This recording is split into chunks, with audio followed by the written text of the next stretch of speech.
A Fresno high school student is headed to court this week accused of committing a sex crime against a teammate on a wrestling mat. At issue is a controversial wrestling move that some say amounts to sexual assault. Eyewitness News reporter Shiva Ravinthan is live in the tech center with some of the details, which we warn you are a bit graphic. Shiva?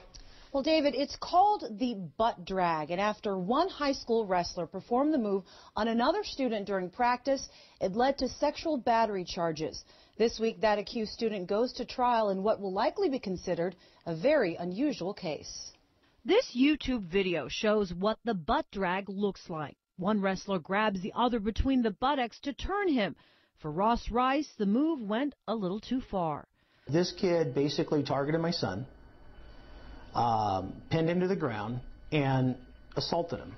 Rice says last year his 15-year-old son was painfully penetrated for at least 30 seconds by his teammates' fingers during a wrestling drill. That boy, 17-year-old Preston Hill, has now been charged with sexual battery and is facing expulsion from Buchanan High School just outside of Fresno. Hill claims he was taught the butt drag by his coaches. They're sweating and grappling with one another.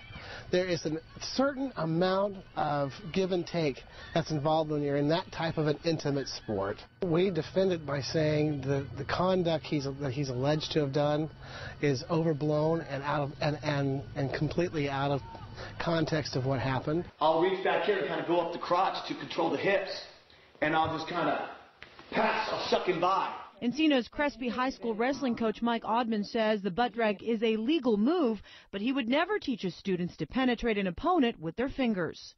Nothing in wrestling tactics that would say, hey, when in doubt, insert. That never comes into play. The victim in this case told police the older boy made a threatening gesture to him before they wrestled, a claim Hill denies. Legal analyst Dana Cole says a jury will now have the tough job of determining whether this incident was premeditated. Well, the judge is going to have to instruct the jury just what a sexual battery is and whether there was sexual intent in connection with this case. And the alleged victim in this case says results from a doctor's examination proves he was slightly injured after this incident.